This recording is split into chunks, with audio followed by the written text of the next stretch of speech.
Everyone, welcome to my YouTube channel. तो आज हम बात करने वाले हैं एनसीईआरटी डायग्राम बेस्ड क्वेश्चन के बारे में। इससे पहले हम 1 से लेकर 18 तक देख चुके हैं। आज 19 की बारी है। आज 19 का से आगे का देखना है कौन से डायग्राम से कितने क्वेश्चन आते हैं, कितने नंबर के क्वेश्चन बनते हैं और हमारे एग्जाम में कितने के नंबर का क्वेश्चन जो पूछा जाता है। इससे पहले मैं बता दूँ 1 से लेकर 18 तक हम लेसन देख लिए हैं। आज 19 से आगे देखना है कि कौन से डायग्राम से कितने क्वेश्चन बनते हैं। AIIMS BSc nursing and paramedical, इसके साथ Bihar BCC, Jharkhand JCC, MP PNST और राजस्थान आरईएचएस, यानी सारे भी स्टेट है, जितने भी स्टेट है, किस स्टेट में कितने क्वेश्चन बनते हैं और कितने क्वेश्चन पूछा जाता है। तो ये रहा 19 का डायग्राम जो कि फर्स्ट पेज पे है। मोस्ट इंपोर्टेंट डायग्राम है। यहाँ पे आप देख सकते हैं मानव का उत्सर्जन तंत्र, इससे 3 से 4 क्वेश्चन बनता है, लेकिन क्वेश्चन एक ही पूछा जाता है नर्सिंग में। चाहे कोई भी नर्सिंग का एग्जाम हो, 1 से 2 क्वेश्चन पूछा जाता है, लेकिन उतना ही के लिए हमें पढ़ना पड़ता है क्योंकि एनसीईआरटी है और एनसीईआरटी के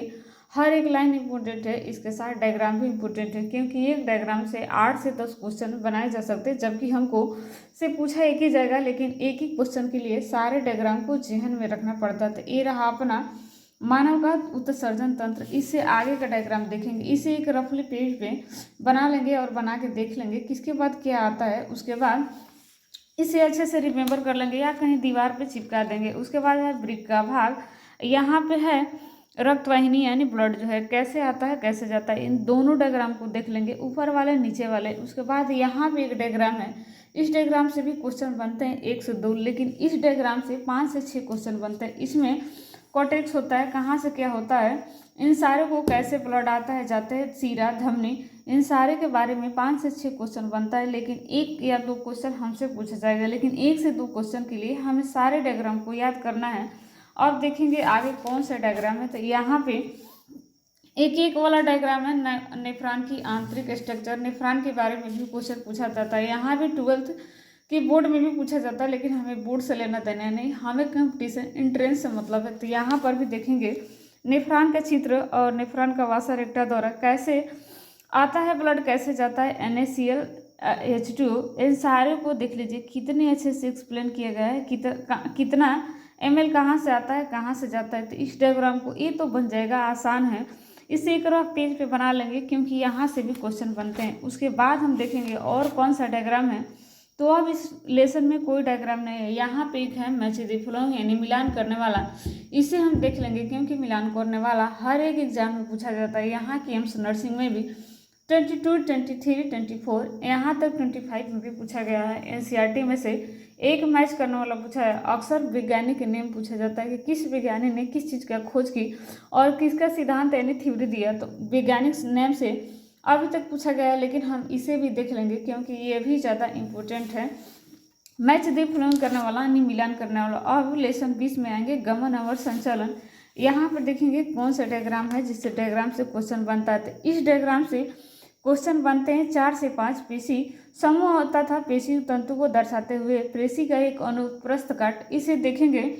ये दिया है पेशी तंतु सार, कोलिमा रक्त कोशिका और पेशिकल एरिया यानी पुलिका। तो ये हिंदी में इसका नेम डिफिकल्ट है, याद नहीं होता है। इसका नेम हम इंग्लिश में याद कर लेंगे, इंग्लिश में सर्च करेंगे एनसीईआरटी 20.1 तो डायग्राम आ जाएगा। देख लेंगे एनसीईआरटी में इसका क्या नेम है। एनसीईआरटी में इंग्लिश में नाम याद करने से काफ़ी ईजी रहता है, भूलता नहीं है, लेकिन हिंदी में काफ़ी डिफिकल्ट होता था। जब भी हम नाम याद करें हिंदी में करें क्योंकि एग्जाम जो है हिंदी में आता है और इंग्लिश दोनों में आता है। आप चाहे तो CBT मोड जैसे एम्स बीएससी नर्सिंग एग्जाम होता है, आप लैंग्वेज को चेंज कर सकते हैं, तुरंत हिंदी में भी कर सकते हैं और इंग्लिश में भी कर सकते हैं। आपको हिंदी में ना समझ आए तो इंग्लिश वाला देख ले टर्म, और इंग्लिश के टर्म अगर ना समझ में आए तो हिंदी में। लेकिन मेरा मानना है कि आप हिंदी में ही याद करें क्योंकि इंग्लिश में ही याद करें। हिंदी जो होता है काफ़ी लेंथी होता है और दिमाग से निकल भी जाता है। तो इस डायग्राम से क्वेश्चन 5 से 6 बनते हैं और ये डायग्राम जो है मोस्ट इंपोर्टेंट है। इस काले गाढ़े पट्टी को क्या कहते हैं, जैसे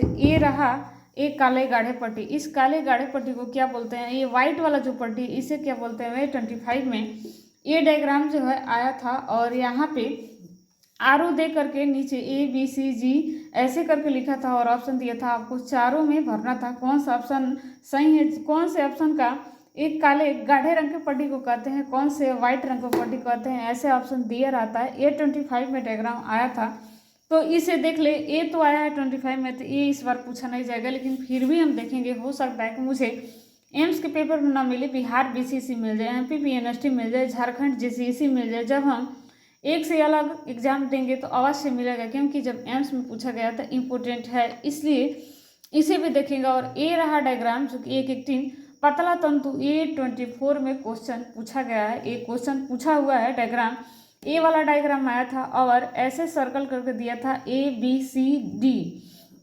दिया था, और वहाँ पे आरो को लिखा है ट्रोपोनिन किसे कहते हैं, ट्रोपोमाइसिन और एफेक्टिन।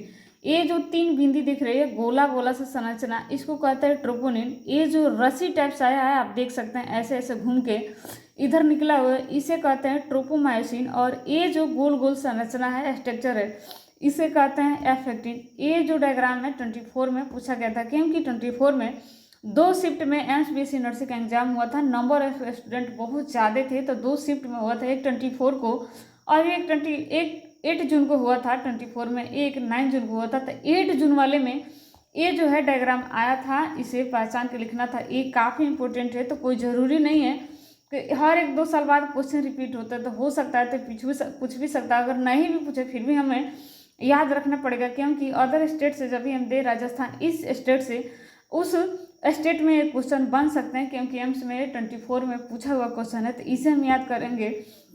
इसके बाद एक देख सकते हैं जो बॉम में दिया है स्नेक टाइप से, इसे हम याद करेंगे। ये जो है हिंदी नेम इसका डिफिकल्ट है, तो हिंदी नेम न देकर हम इसी डायग्राम में अपने बुक के अंदर है, यहाँ से एरो दे करके और पेंसिल से ना हम लिख लेंगे इसका नेम इंग्लिश में।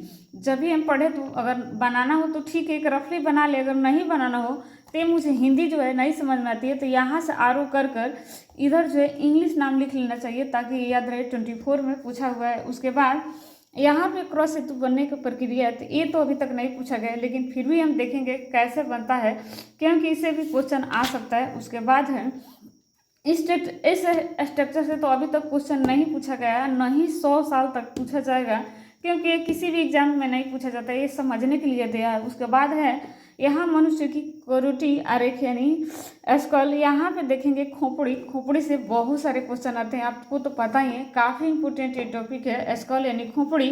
तो इससे हम देख लेंगे, क्योंकि इससे क्वेश्चन बहुत सारा बनता है, लेकिन बहुत सारे से नहीं मतलब है, एक से मतलब है, लेकिन एक तभी बनेगा जब बहुत सारा ऑप्शन पता हो, तो इससे क्वेश्चन बनते हैं। उसके बाद रहा ये मरुदंड यानी पीठ की हड्डी यानी रीढ़, इसमें क्या संरचना होता है, कैसे स्ट्रक्चर होता है, इससे तो क्वेश्चन बनता है। किसे स्क्रैम कहते हैं, किसे अनुत्रिक, लेकिन ये दिया है हिंदी में, तो हिंदी में लैंग्वेज समझना ईजी नहीं है, तो हम क्या करेंगे, यहाँ से पेंसिल के आरू लगा कर यहाँ पे इंग्लिश में नेम लिख लेंगे, ताकि याद करने में आसानी है। ये दोनों डायग्राम देखेंगे, चित्र 20.6 और चित्र 20.7, ये दोनों डायग्राम देखेंगे। उसके बाद यहाँ पे दिया है 2 डायग्राम, एक दिया है पसलिया तथा पिंजर, यानी पसलिया जो यहाँ पे हमारे हृदय में होती है, ये पसलिया देखेंगे, और पसलिया मेरुदंड उरोस्थी, यहाँ पे भी हिंदी में नेम दिया है, तो हम इंग्लिश में लिख लेंगे। उसके बाद ये दिया है दाईं अश्व मेखला, यानी कहाँ कितने हड्डी पाई जाती है, बोन्स पाई जाती है, स्कैपुलर ह्यूमरस,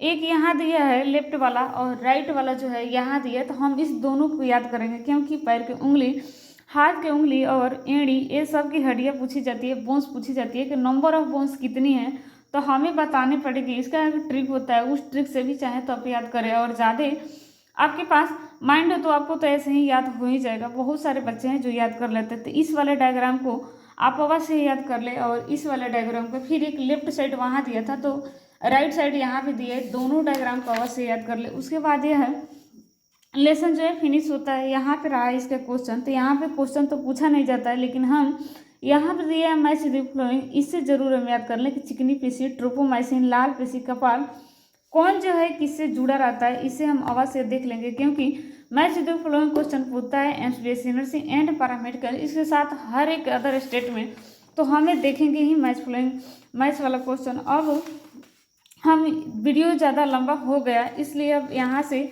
अध्याय 21 यानी 21 लेसन से हम अगले वीडियो में देखेंगे। इसके बाद जितने भी हमने डायग्राम बताए हैं सारे आप अपने बुक में ट्रिक कर ले, ट्रिक करने के बाद उसे रफली बना ले, और रफली बनाने के बाद उसे याद करें या कहीं दीवार पे चिपका दे, इससे बार बार नज़र जो है निगाह जो है उस पर जाता है और आसानी से याद रहता है, वो भूलता नहीं है, क्योंकि यहाँ पे जितने भी मैच दी फ्लोइंग क्वेश्चन दिया है, मिलान करने वाले दिए है, वो आप अवश्य देख ले। यहाँ पर भी एक दिया है, हर एक दूसरे लेसन छोड़कर जरूर दिया है, तो वो आप जरूर देख ले। ये पसलिया से पूछा जाता है, लेफ्ट हैंड और राइट हैंड दोनों से पूछा जाता है। हड्डियों की संख्या यानी बोन्स की संख्या पूछा जाता है। उसके बाद स्कल से भी पूछा जाता है। और रहा 21 लेसन से हम अगले वीडियो में देखेंगे। वीडियो ज़्यादा लंबा हो जा रहा है। अगर आपको टेलीग्राम ज्वाइन करना है तो आप ज्वाइन कर सकते हैं। यहाँ के वहाँ पे AIIMS BSc nursing and paramedical, इसके साथ अदर स्टेट के 5000 PYQ पोस्ट करने वाली हूँ। तो अगर आप अभी तक टेलीग्राम चैनल को ज्वाइन नहीं किए तो ज्वाइन अवश्य करें। मिलते हैं एक अगले वीडियो में, तब तक के लिए राधे राधे, जय हिंद, जय भारत।